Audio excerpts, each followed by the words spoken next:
Fairly പീപ്പിളിന്റെ എല്ലാ മാന്യ പ്രേക്ഷകർക്കും സ്വപ്നങ്ങളുടെ യാത്ര എന്ന പ്രോഗ്രാമിലേക്ക് ഒരിക്കൽ കൂടി സ്വാഗതം. ഇന്ന് നമ്മളോടൊപ്പമുള്ള അതിഥി കണ്ടാൽ ഒരു കോളേജ് കുമാരന്റെ ലുക്കുള്ള, എന്നാൽ വളരെ വലിയ ഒരു സംരംഭത്തിന്റെ അമരത്വം വഹിക്കുന്ന ഒരു ചെറുപ്പക്കാരനാണ്, യുവ സംരംഭകനാണ്. മേപ്പയൂർ എന്ന ഗ്രാമത്തിൽ, കോഴിക്കോട് ജില്ലയിലുള്ള മേപ്പയൂർ എന്ന ഗ്രാമത്തിലെ അവിടെ നിന്ന് പഠിച്ചു വളർന്ന് ഇപ്പോൾ കോഴിക്കോട് ആസ്ഥാനമായുള്ള മലബാർ ഗ്രൂപ്പ് ഓഫ് കമ്പനീസിന്റെ ഗ്രൂപ്പ് എക്സിക്യൂട്ടീവ് ഡയറക്ടറായ യുവ സംരംഭകനായ AK നിഷാദാണ് ഇന്നത്തെ നമ്മുടെ അതിഥി. ഈ പ്രോഗ്രാമിലേക്ക് ഹാർദവമായ സ്വാഗതം. ഹലോ. ഈ പ്രോഗ്രാം അറിയാമല്ലോ, ഇതൊരു സംവാദമോ വിവാദങ്ങൾ ഉണ്ടാക്കുന്ന പ്രോഗ്രാമോ വിവാദങ്ങളുള്ള ചോദ്യങ്ങളോ ഒന്നുമില്ല. സ്വപ്നങ്ങളെക്കുറിച്ച്, നമ്മുടെ യാത്രകളെക്കുറിച്ച്, നമ്മുടെ ഭാവി പ്രതീക്ഷകളെക്കുറിച്ച്, പിന്നെ തീർച്ചയായിട്ടും നമ്മുടെ ബിസിനസ്സിൽ നമുക്കുള്ള അനുഭവങ്ങളെക്കുറിച്ച് പ്രേക്ഷകരുമായിട്ട് പങ്കുവെക്കുന്ന ഒരു പ്രോഗ്രാമാണ്. ഓക്കെ, അപ്പോൾ ഹൃദയം തുറന്ന് അനുഭവങ്ങൾ ഞങ്ങൾക്ക് വേണ്ടി പങ്കുവെക്കും എന്ന് പ്രതീക്ഷിക്കുന്നു. തയ്യാറാണല്ലോ? തീർച്ചയായിട്ടും. ഓക്കെ, എങ്കിൽ മേപ്പയൂർ എന്ന ഗ്രാമത്തിൽ നിന്നാണ് നിങ്ങൾ ജനിച്ചതും വളർന്നതും അവിടെയാണ്. അപ്പൊ ആ ഓർമ്മകളെ കുറിച്ചൊന്ന് പറയാമോ? ഗ്രാമത്തെ കുറിച്ചും സ്കൂളിനെ കുറിച്ചും. ഒന്നാം തരം ആണ് എനിക്ക് ആ സമയത്ത് ഈ ഒരു സന്ദർഭത്തിൽ ഓർമ്മ വരുന്നത്. എൻ്റെ കുഞ്ഞാത് മാഷ് ഒന്നാം തരത്തിൽ നിന്ന് വളരെ സ്നേഹത്തോടെയായിരുന്നു എന്നെ പഠിപ്പിച്ചിരുന്നത്. അതേമാതിരി തന്നെ അന്ന് ഒരു ബെല്ലടിക്കുക എന്നൊക്കെ പറഞ്ഞാൽ വലിയൊരു കാര്യമായിട്ടൊന്ന് സ്കൂൾ ലീഡറൊക്കെ ആണ് അന്ന് ബെല്ലടിക്കുക. അന്ന് എൻ്റെ വല്യാപ്പ സ്കൂൾ മാനേജർ ആയതുകൊണ്ട് ബെല്ലടിക്കാനുള്ള ഒക്കെ അവസരം എനിക്ക് കിട്ടിയിട്ടുണ്ട്. ഒന്നാം ക്ലാസ്സിൽ വെച്ച് സ്കൂൾ ലീഡറിന്റെ പദവിയിലേക്കായി. അതല്ല ഞാൻ പറഞ്ഞത്, അന്ന് അതൊരു വലിയൊരു ആഗ്രഹമായിരുന്നു. അതൊക്കെ അദ്ദേഹം എനിക്ക് സമ്മതം തന്നിരുന്നു. അതേമാതിരി തന്നെ 10:30 മണിയാകുമ്പോൾ വല്യമ്മ ഒരു സാധനം കഞ്ഞിയായിട്ട് സ്കൂളിൽ എത്തുമായിരുന്നു. അപ്പോൾ മാഷ് പറയും, അല്ല വല്യമ്മ ഇത് ഇപ്പം കഴിക്കാൻ പറ്റുന്ന സമയമല്ലല്ലോ. അതൊന്നും പറ്റില്ല മാഷ, എൻ്റെ മോൻ കഞ്ഞി കുടിച്ചിട്ടേ പറ്റുള്ളൂ എന്ന് പറഞ്ഞ് കഞ്ഞി കുടിപ്പിച്ചായിരുന്നു വിടായിരുന്നു. തീർച്ചയായിട്ടും ഞാൻ എൻ്റെ വല്യമ്മ ഇപ്പോഴും ഞാൻ ഓർക്കുന്നു.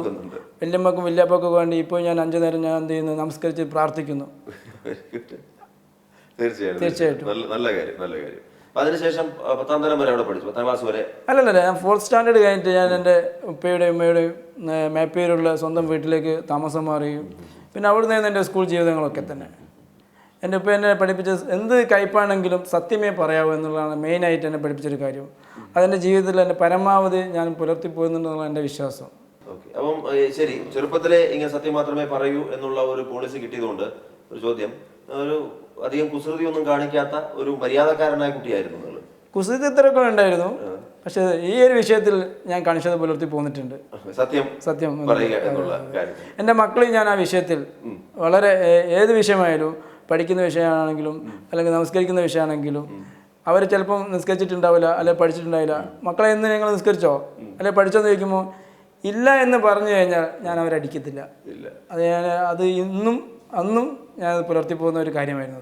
അതിനുശേഷം പിന്നീട് 10ാം ക്ലാസ് കഴിഞ്ഞതിന് ശേഷം 10ാം തരം കഴിഞ്ഞ് ഞാൻ പ്രീ ഡിഗ്രിക്ക് പോയി പഠിച്ചുകൊണ്ട് നിൽക്കുമ്പോൾ എൻ്റെ അമ്മ എന്നോട് പറഞ്ഞു, അഹമ്മദ് ഗ്രൂപ്പ് ഓഫ് കമ്പനീസിൻ്റെ ചെയർമാൻ, നിഷാദ് ഇനി എന്ത് ചെയ്യാം, കാലിക്കറ്റ് വന്ന് പഠിക്കും, എന്നിട്ട് അവിടുന്ന് ബിസിനസ്സും ചെയ്യാം. അന്ന് ഞാൻ കൊപ്ര ബസാറിൽ ബിസിനസ് ഉണ്ടായിരുന്നു. അങ്ങനെയാണ് ഞാൻ ബിസിനസ്സിലേക്ക് കടന്നു വരുന്നത്. ബിസിനസ്സിൽ കടന്നു വന്ന് കൂടുതൽ, അതുകൊണ്ട് എനിക്ക് കൂടുതൽ പഠിക്കാൻ പറ്റിയില്ല. അന്ന് ഈവനിങ് ക്ലാസ്സിനൊക്കെ പോകാമെന്ന് പറഞ്ഞല്ലാതെ കൂടുതൽ പഠിക്കാൻ പറ്റാതെ തന്നെ ഞാൻ കൊപ്ര കച്ചവടം ചെയ്യും. ഏകദേശം 4-5 വർഷം കൊപ്ര കച്ചവടം തന്നെയായിരുന്നു ഞങ്ങൾ ചെയ്തുകൊണ്ടിരുന്നത്. അപ്പോൾ കൊപ്ര കച്ചവടം ചെയ്തുകൊണ്ട് നിൽക്കുന്ന കാലത്ത് തന്നെ ഈ ഗോൾഡ് ഫീൽഡിലുള്ള പല ആൾക്കാരെയും പരിചയപ്പെടുകയും അങ്ങനെ ഗോൾഡ് ബിസിനസ് തുടങ്ങാമെന്നുള്ള ഒരു ആശയം 93-ലാണ് ഞങ്ങൾ ആദ്യമായിട്ട് ഈ സംരംഭം തുടക്കം കുറിച്ചത്. Okay, very good. ചുരുക്കം പറഞ്ഞാൽ പഠനം അവിടെ വെച്ച് നിർത്തിയത് ഒരു ഗുണമായി എന്ന് ഇപ്പോൾ തോന്നുന്നുണ്ടോ? തീർച്ചയായിട്ടും. അന്ന് എനിക്ക് വിധിച്ചത് അതാണെന്ന് എൻ്റെ ഇത്, എന്താണോ നല്ലതാണ് പഠിച്ചവൻ നമുക്ക് തരുന്നുള്ള വിശ്വാസമാണ്. അതിനുശേഷം ഞാൻ പല പ്രാവശ്യവും പല സ്ഥലത്ത് പോയിട്ടും ട്യൂഷനായിട്ടും മറ്റും ഇരുന്നിട്ട് കുറേ കാര്യങ്ങളൊക്കെ പഠിച്ചു. ഇന്ന് അത്യാവശ്യം വലിയ രൂപത്തിലൊന്നുമില്ലെങ്കിലും അത്യാവശ്യം ഹിന്ദി ഇംഗ്ലീഷൊക്കെ തട്ടിമുട്ടി വിടാനുള്ള ഒരു മരുന്ന് എൻ്റെ കയ്യിലുണ്ടെന്നാണ് എൻ്റെ വിശ്വാസം. അത് മതി അല്ലേ? തീർച്ചയായിട്ടും അത് മതിയെന്ന് ഞാൻ പറയുന്നില്ല. ഇപ്പോഴും ഞാൻ പഠിച്ചുകൊണ്ടിരിക്കുകയാണ്. ഈ ഒരു അവസരത്തിൽ ഞാൻ പഠിച്ചുകൊണ്ടിരിക്കുകയാണ്. ഇനി കൂടുതൽ പഠിക്കുകയും കൂടുതൽ ഇംഗ്ലീഷും അതേമാതിരി ഹിന്ദി മറ്റുള്ള എല്ലാ ലാംഗ്വേജും കൈകാര്യം ചെയ്യണമെന്നുള്ള എൻ്റെ ആഗ്രഹം, അതെൻ്റെ ഒരു സ്വപ്നങ്ങളാണത്. വെരി ഗുഡ്, സന്തോഷം. ഇപ്പോഴും എന്താ പറയാ, ഈ ബിസിനസ്സിൽ ഇത്രയൊക്കെ ആയി, ഇത്രയൊക്കെ വരുമാനം വരുന്നു എങ്കിൽ പോലും ഇപ്പോഴും ഇനിയും പഠിക്കണം എന്നുള്ള ഈ ആഗ്രഹം, എൻ്റെ ആഗ്രഹം മരണം വരെ എനിക്ക് ഓർമ്മശക്തി അല്ലെങ്കിൽ എൻ്റെ ബുദ്ധിശക്തി ഉണ്ടാവുന്നവരെ പഠിക്കണമെന്നുള്ള.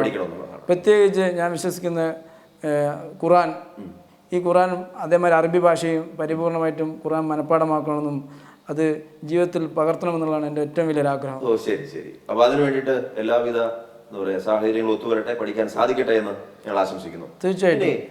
നിങ്ങൾ ചെറുപ്പം തൊട്ടേ ഒരു ബിസിനസ്സിനോട് താല്പര്യമുള്ള ഒരാളായിരുന്നു ഒരു അതെ, ആ ബിസിനസ്സിനെ പറ്റി പറയുമ്പോൾ എനിക്ക് എൻ്റെ വല്യാപ്പയാണ് ഓർമ്മ വരുന്നത്.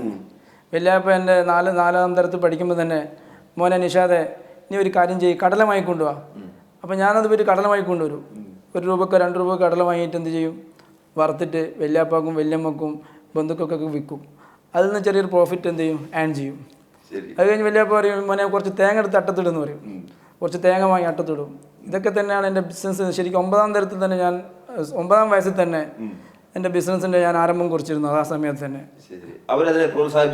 തീർച്ചയായിട്ടും വല്യാപ്പ ഒരു കർഷകനും ഒരു കച്ചവടക്കാരനായിരുന്നു. അതുകൊണ്ട് എനിക്ക് വല്യാപ്പയിൽ നിന്നാണ് എൻ്റെ ബിസിനസ്സിൻ്റെ ആദ്യത്തെ പാഠം ഞാൻ പഠിച്ചത്. കൊപ്ര ബിസിനസ്സാണ് എൻ്റെ ആദ്യത്തെ ബിസിനസ്. അന്ന് കൊപ്ര പാണ്ഡ്യാല എന്ന് പറയുന്നത് വലിയൊരു സ്വപ്നമായിരുന്നു ഞങ്ങളുടെ നാട്ടിൻപുറത്തൊക്കെ. കോഴിക്കോട് വന്നൊരു കൊപ്ര ബിസിനസ്സൊക്കെ ചെയ്യാന്ന് പറഞ്ഞാൽ എന്തോ ഒരു വലിയ കാര്യമായതാണ്. പക്ഷേ ഇപ്പോൾ അതിൻ്റെ കാര്യം വളരെ പരിതാപകരമാണ്. കൊപ്ര ബസാറും കാര്യങ്ങളൊക്കെ നിങ്ങൾക്ക് അറിയാമായിരിക്കും. ഇന്ന് വലിയങ്ങാടിയും കൊപ്ര ബസാറൊക്കെ മരിച്ചുകൊണ്ടിരിക്കുകയാണ്. ഇപ്പോൾ ഒരു കാര്യത്തിൽ വളരെയധികം സന്തോഷം ഉണ്ടാകും. കാരണം കൊപ്ര ബിസിനസ്സിൽ നിന്ന് മാറി നമ്മൾ ഏറ്റെടുത്തത് ഗോൾഡ് ബിസിനസ്സാണ്. ഇതിന് തുടക്കത്തെ കുറിച്ചൊന്ന് പറയാം. തീർച്ചയായിട്ടും ഞാനും എൻ്റെ അമ്മാവനും മറ്റ് കുറച്ച് ആൾക്കാരും കൂടിയിട്ടായിരുന്നു ഈ ബിസിനസ്സിൻ്റെ തുടക്കം. 93-ലാണ് സ്റ്റാർട്ട് ചെയ്തത്. അന്ന് ഒരു സ്വർണ്ണ കച്ചവടം എന്ന് പറയുമ്പോൾ ഞങ്ങൾക്ക് തീരെ പരിചയമില്ലാത്തൊരു മേഖലയായിരുന്നു. അന്ന് ഞാൻ തന്നെ കുറച്ച് ഫ്രണ്ട്സുകളെ കണ്ട് ഇതിനെപ്പറ്റി പഠിക്കുകയും ഇതേമാതിരി തന്നെ പരിചയമുള്ള മറ്റുള്ള ആൾക്കാരെ ജോലിക്കെടുക്കുകയും അവരിൽ നിന്നാണ് ഞങ്ങൾ ഈ സ്വർണ്ണ കച്ചവടം പഠിച്ചത്. അവിടുന്ന് അങ്ങോട്ട് ഞങ്ങളൊരു ജൈത്രയാത്ര തന്നെയായിരുന്നു. പിന്നെ കാലിക്കറ്റും അതിനുശേഷം കണ്ണൂരും തിരൂരും പിന്നെ മറ്റുള്ള പല ഭാഗങ്ങളും, ഇന്ത്യയുടെ തന്നെ പല ഭാഗങ്ങളും, ഇന്ത്യക്ക് പുറത്തും ഇന്ന് പഠിച്ചവൻ്റെ സഹായത്തിൽ വളരെ നന്നായി പോകുന്ന ഒരു സ്ഥാപനമായി മലബാർ ഗ്രൂപ്പിൽ നിന്ന് മാറിയിട്ടുണ്ട് എന്നുള്ളതാണ് ഞാൻ വിശ്വസിക്കുന്നത്. തീർച്ചയായിട്ടും അത് എനിക്ക് തോന്നുന്നത് കാണുന്ന പ്രേക്ഷകരും അത് വിശ്വസിക്കും. കാരണം എൻ്റെ ബ്രാൻഡ് വാല്യൂ അത്രയും വലുതാണ്. തീർച്ചയായിട്ടും സന്തോഷമുണ്ട്. അപ്പോൾ ഇത് യാദൃശികമായി വന്ന ഒരു മേഖല എന്ന് തന്നെ പറയാം അല്ലെ? തീർച്ചയായിട്ടും യാദൃശ്യം എന്ന് പറഞ്ഞാൽ അന്ന് എൻ്റെ വാപ്പയായിരുന്നു സ്വർണ്ണ കച്ചവടത്തിൽ ഫസ്റ്റ് എനിക്ക് തുടക്കം കുറിച്ചത്. ഏതോ ഒരു വ്യക്തി വാപ്പ ഒരു സ്ഥലം വാങ്ങുകയും അതിൽ നിന്ന് കിട്ടുന്ന ഒരു സ്വർണം ഞാനായിരുന്നു കൊണ്ടുവച്ച് വിറ്റത്. അതായത് എൻ്റെ ഫസ്റ്റ് സ്വർണ്ണ ബിസിനസ്സായിട്ട് ഞാൻ എൻ്റെ മനസ്സിൽ ഓർമ്മിക്കുന്നു. അതെൻ്റെ ഓർമ്മയിൽ ഞാൻ ഓർക്കുന്നു 88-ലായിരുന്നു ആ ഒരു സംഭവം. 88. അതായിരുന്നു എൻ്റെ ഫസ്റ്റിലത്തെ ആദ്യത്തെ സ്വർണ്ണമായിട്ടുള്ള ഡീലിംഗ്. അത് മോശമായില്ല എന്ന് തന്നെ പറയാം അല്ലേ? തീർച്ചയായിട്ടും അതായിരുന്നു സ്വർണത്തിന്റെ രാശി അന്ന് ഉണ്ടായത്. രണ്ടാമത് വേറൊരു യാദൃശ്ചികത പറയുകയാണെങ്കിൽ അന്ന് നമ്മൾ തേങ്ങ എടുത്തത് 10 രൂപയ്ക്കാണ്. പക്ഷെ ഇന്ന് വിൽക്കുന്നത് 3 രൂപയ്ക്കും 4 രൂപയ്ക്കും. പക്ഷെ അന്ന് സ്വർണം എനിക്ക് നമ്മൾ തുടങ്ങുന്ന സമയത്ത് എത്രയായിരുന്നു റേറ്റ്? വെറും ഗ്രാമിന് 300 rupees, 2000 സംതിങ് റുപ്പീസ് ആയിരുന്നു. അതിപ്പോൾ ഇപ്പം വന്ന് 24,000 വരെ എത്തി. ശരി. അപ്പോൾ അതും ഒരു ദൈവാനുഗ്രഹം എന്ന് പറയാം. നമ്മൾ കൈവച്ച മേഖല ഒട്ടും മോശമായില്ല. തീർച്ചയായിട്ടും നമ്മൾ അതിൽ പഠിച്ചുകൊണ്ടാണ് വീണ്ടും ഞാൻ അതിനെപ്പറ്റി സ്തുതിക്കുകയാണ്. Very good. ഓക്കെ.